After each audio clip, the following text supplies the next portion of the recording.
I'm getting married in a week to an awesome woman, and I cannot wait to be her husband. We are so excited.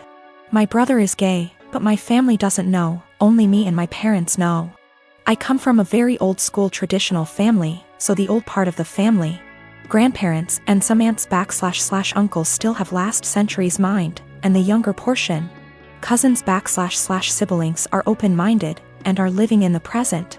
So my brother has been dating his BF for 6 months now. The dude is great. I'm so happy my brother found a great guy. But it's kind of a secret, as he hasn't told my family he is gay. I've been telling him for years that he should come out, cause I know it stresses him a lot. And I think it will make him feel better not to hide anymore, plus I bet a few family members already know anyway. But he disagrees cause he knows a part of the family won't accept it and it will be a lot of drama. I see the opposite. I see it as the sooner you know who the idiots are, the sooner we can cut them from our lives. I have no interest in having someone in my life that doesn't accept my brother being gay. Anyway, that's his decision, not mine, so for now he won't say anything. Until a few weeks ago, when he said he wants to bring his BF to my wedding. I was not expecting that, to be honest. So he went from 0 to 100 pretty fast. If it was any other occasion I would be supportive obviously, but I don't think my wedding day is the day to do that. Imagine all the drama and gossip and bullshit that would happen. And I don't want to get the attention away from my fiancé. That's her day. And I don't want to have to worry about that on my wedding day, and I think it's a pretty good reason. I asked him why my wedding day. He said it's because he wants to celebrate love with the 2 people he loves the most. Me and his boyfriend. This is killing me. I would fight my whole family for my brother and never speak to them again if I had to. But my wedding day is supposed to be a celebration, not a family fight, and I can't do this to my wife. That might ruin our future. I didn't even tell her. She is already stressed out, don't want to make it even worse, with a heavy heart. I asked him to please come alone to the wedding, and that I hope he understands me. He started crying and left my house without saying anything. Next day I got a text and he said, "Don't worry, going alone." I tried calling him but he didn't answer me, and my parents don't seem to know what's happening because they didn't say anything. He eventually called me back a few days later. We spoke. He said he understands my side, but things are still weird between us. Is the worst situation of my life.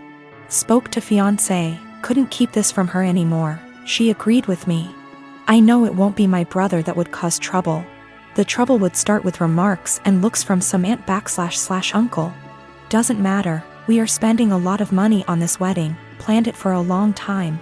My fiancé put her heart and soul into planning this wedding.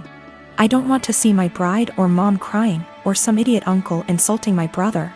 Literally every other day of my life I will support my brother's decision to come out. Even at the wedding, I would obviously defend him. But the point is, not at the wedding. University is starting back soon, so many of my friends started moving back to town. I am 17 female, live in a house with 5 friends. I wasn't born in the UK but moved here with my parents when I was 17. We come from another European country, so I speak my native language, English, which is far from perfect. I've been learning Spanish and English since I was little, and my Spanish is better than my English. I don't have an obvious accent in English, people just assume that I am Canadian.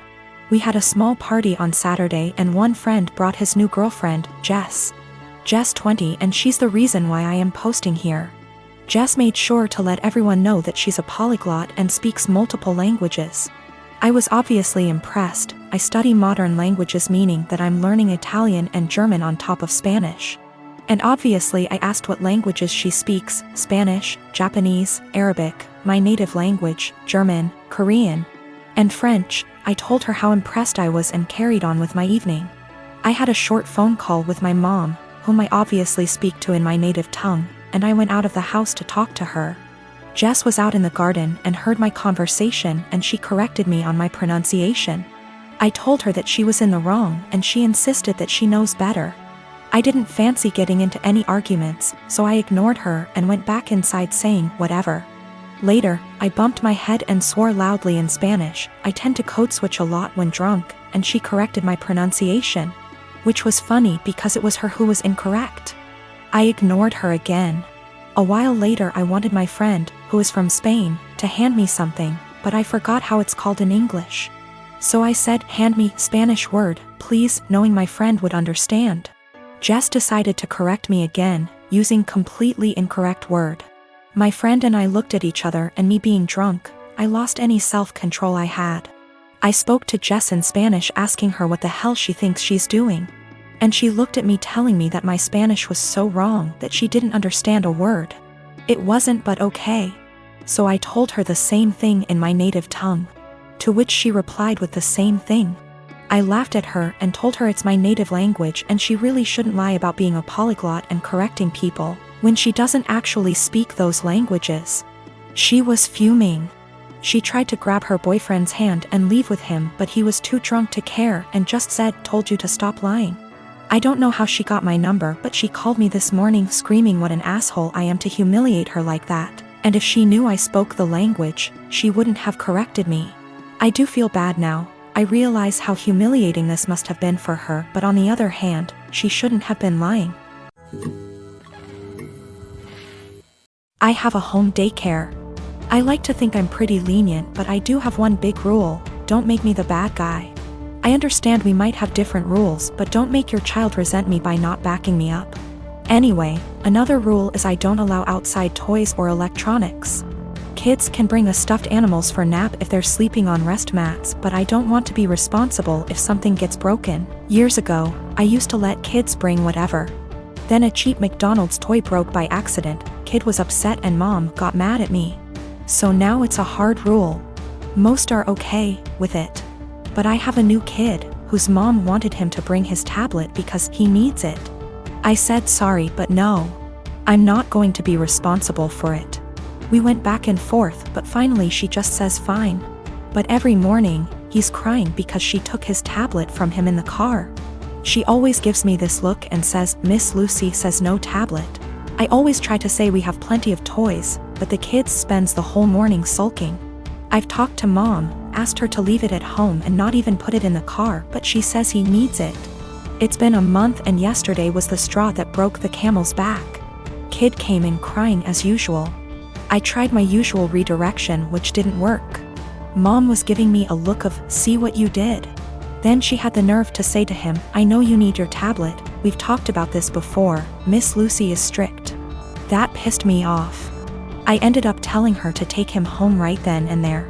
She was shocked and tried to stammer. He was my first kid of the day, so there was no scene.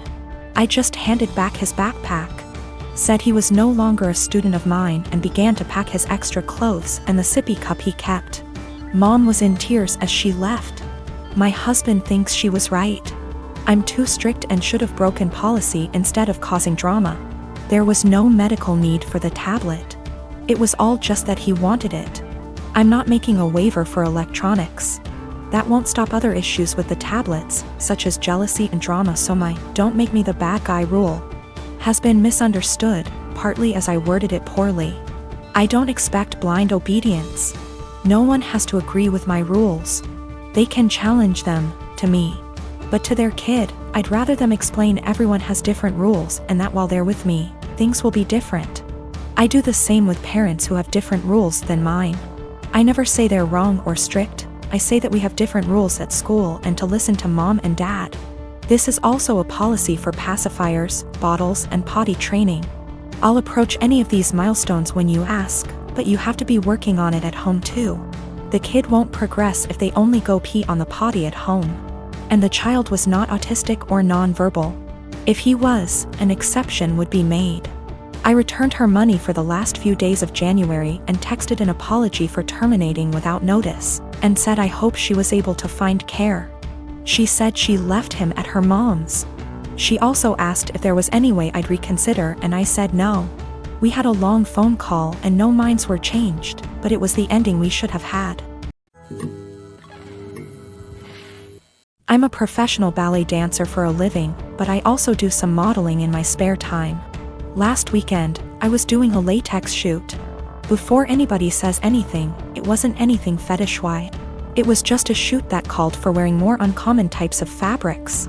My outfit was a black full-body catsuit, so think of a skin-tight garment that covers from neck to toe, including gloves. If you've ever put on a wetsuit, then you can probably imagine how much of a pain it is. It's a pretty in-depth process that involves lots of baby powder, a lot of sweat, and some less than ladylike stances. Dressing usually takes anywhere from 20 to 25 minutes start to finish. I always dread it, but can't argue with the results. Anyway, my boyfriend was in my dressing room as I was getting changed.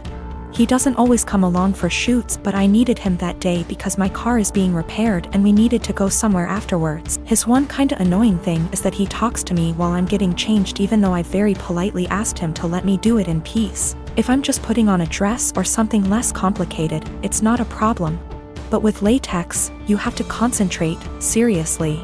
My facial expression is pretty similar to when I'm doing heavy leg presses or squats at the gym, so that the garment slips on correctly and, more importantly, you don't rip it.